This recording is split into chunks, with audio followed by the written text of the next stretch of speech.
बिहार में चल रही चुनावी घमासान के बीच उत्तर प्रदेश के मुख्यमंत्री योगी आदित्यनाथ ने अचानक कल्याण सिंह के नाम पर एक नया जिला बनाने की घोषणा करके राजनीतिक पंडितों को चौंका दिया है। चौंकाना इसलिए कहा जा रहा है कि किसी ने कल्याण सिंह के नाम पर नया जिला बनाने की मांग नहीं की थी, लोधी समाज ने भी नहीं। लोधी समाज कल्याण सिंह की मूर्ति अयोध्या में बने राम मंदिर परिसर में लगाने की मांग तो कर रहे थे, लेकिन उनके नाम पर जिला बनाने की मांग उन्होंने भी नहीं की।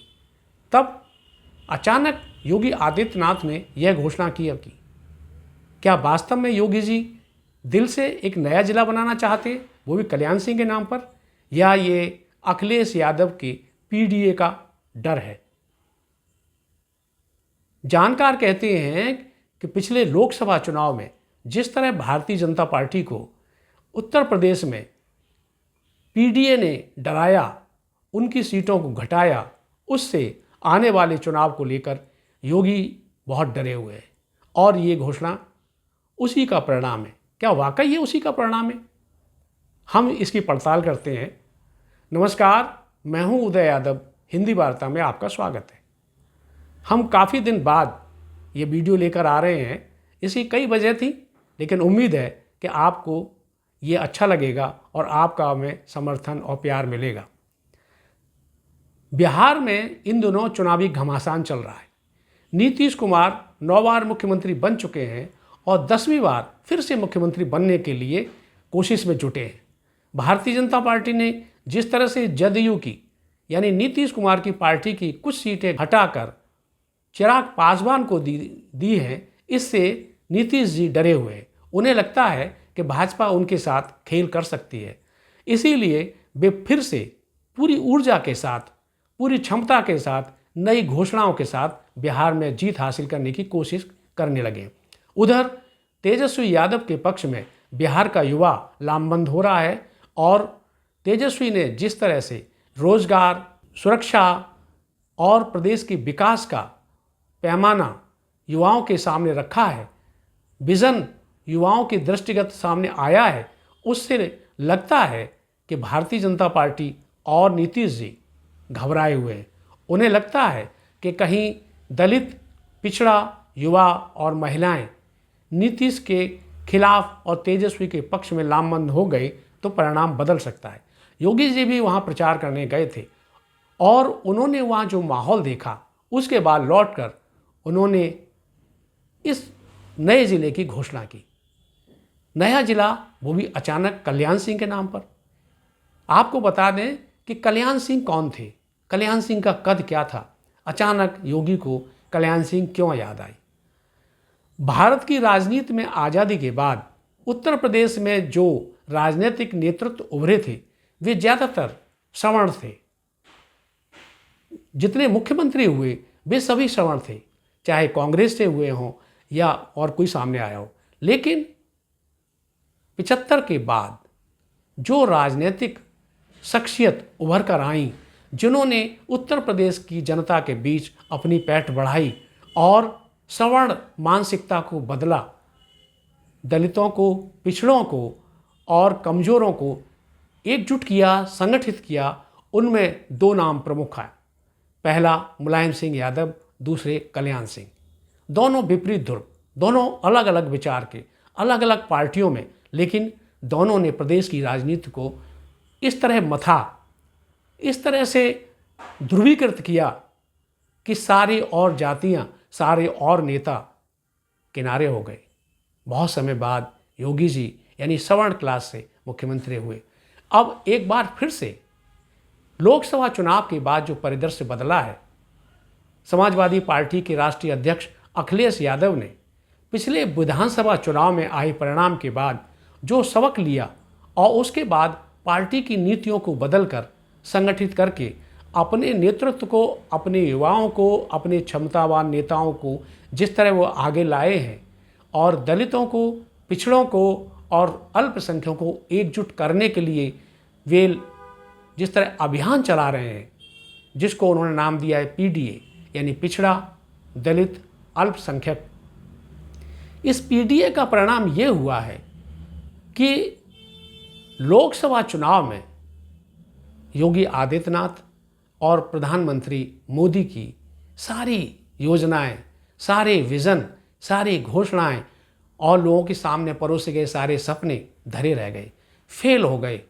और समाजवादी पार्टी इस पीडीए के एकजुटता से, अभियान से, लोगों को सम्मोहित करने से, उनके नज़रियों को बदलने से इस तरह सफल हुई कि 37 सीटों पर उसने विजय हासिल की। खास बात यह है कि अखिलेश यादव के नेतृत्व में समाजवादी पार्टी ने उन क्षेत्रों में भी परचम लहराया जहां भारतीय जनता पार्टी का गढ़ माना जाता था। पश्चिमी उत्तर प्रदेश की कई सीटें समाजवादी पार्टी ने जीत ली।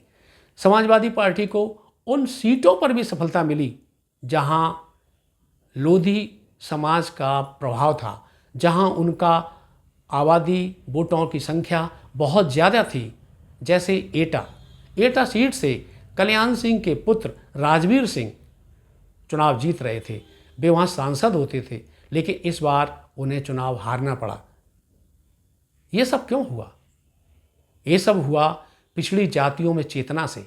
इस चेतना के संवाहक हैं समाजवादी पार्टी के राष्ट्रीय अध्यक्ष अखिलेश यादव। अखिलेश यादव ने जिस तरह से दलितों, पिछड़ों और अल्पसंख्यकों को एकजुट करने के लिए निचले स्तर पर काम करना शुरू किया, कार्यकर्ताओं को मोटिवेट किया और बूथ स्तर पर जिस तरह इस विचार को, इस चेतना को फैलाया, उससे न सिर्फ भारतीय जनता पार्टी का वोट कटा, बल्कि बहुजन समाज पार्टी बेहद कमज़ोर हो गई। उसका दलित और अति पिछड़ा समाजवादी पार्टी के साथ आ गया। आज हालत यह है कि बहुजन समाज पार्टी को मात्र 7% वोट ही मिला और मायावती एक बार फिर से इस चिंता से मैदान में उतर पड़ी है। लेकिन बात यहाँ योगी आदित्यनाथ की है और बात नए जिले की घोषणा की है। योगी जी ने लोधी समाज को एकजुट रखने के लिए, भारतीय जनता पार्टी के साथ इंटैक्ट बनाए रखने के लिए ये दांव चला है। उन्होंने जो नया जिला बनाने का प्लान, जो विज़न या घोषणा की है, वो उस जगह की है, यानी अलीगढ़ और बुलंदशहर के उस हिस्से को मिलाकर जो लोधी बाहुल्य है और जो कल्याण सिंह की जन्मस्थली, कर्मस्थली रहा है। वो लोधियों को इस तरह से एकजुट करने की बात है, उस क्षेत्र पर इस तरह ध्यान देने की बात है कि कम से कम एक सीट जो उनकी विरासत है, कल्याण सिंह की जो कर्मस्थली है, उसको संभाला जा सके। ये राजवीर सिंह के लिए बहुत लाभप्रद हो सकती है, बशर्ते वे वहाँ से जीत हासिल करने की स्थिति में हों। लेकिन ये निश्चित रूप से कल्याण सिंह की विरासत को और राजवीर सिंह यानी कल्याण सिंह के पुत्र को भविष्य की राजनीति के लिए एक सुरक्षित दाव हो सकता है। लेकिन योगी जी ने यह दाव निश्चित रूप से पीडीए के बढ़ती ताकत, अखिलेश यादव के बढ़ते प्रभाव और उनके साथ संगठित होते दलितों, पिछड़ों और कमज़ोरों की बढ़ती ताकत को देखते हुए चला है। ये अभी कहना थोड़ा जल्दबाजी होगी कि योगी जी आखिर सोच क्या रहे हैं, लेकिन जो स्पष्ट तौर पर सामने नज़र आ रहा है वो यही है कि योगी जी को अचानक ये क्यों सूझा। आखिर लोधी समाज ने ये मांग नहीं की थी। लोधी समाज के बड़े लोग ये मांग कर रहे थे कि अयोध्या में राम मंदिर परिषद में कल्याण सिंह की मूर्ति लगाई जाए। कल्याण सिंह वो शख्सियत हैं जिन्होंने राम मंदिर के लिए बहुत बड़ा त्याग किया था। कल्याण सिंह की बदौलत ही उत्तर प्रदेश में माहौल बना और जिस समय बाबरी मस्जिद गिराई जा रही थी, उस समय भी कल्याण सिंह जिस तेवर के साथ इस आंदोलन की अगुवाई कर रहे थे, विचारों से, कर्म से, और युवाओं पर, धर्म के मानने वालों पर, हिंदू धर्म में आस्था रखने वालों में और मंदिर की मांग करने वालों के बीच में, उनके हृदय में जिस तरह से एक जगह बनाई थी और वे हिंदू हृदय सम्राट कहलाए जाने लगे थे, उस विरासत को, उस मानसिकता को बुनाने के लिए और अपने पक्ष में करने के लिए योगी जी को ये एक बेहतर रास्ता लगा। आपको कैसा लगा? क्या योगी जी वास्तव में पीडीए से डर गए हैं? क्या वे वास्तव में कल्याण सिंह के विरासत को संभालना चाहते हैं? क्या वाकई जो कल्याण सिंह की फॉलोअर्स हैं, पिछड़ी जातियाँ, अति पिछड़ी जातियाँ, जिनको कल्याण सिंह ने भारतीय जनता पार्टी से जोड़ा और इतना ताकतवर बनाया, क्या योगी जी उसका सम्मान करके ये काम कर रहे हैं? ज़रूर बताइएगा, आप कमेंट कीजिएगा, हम इस पर कुछ आगे और भी बनाएंगे। नमस्कार, फिर मिलते हैं अगले वीडियो में।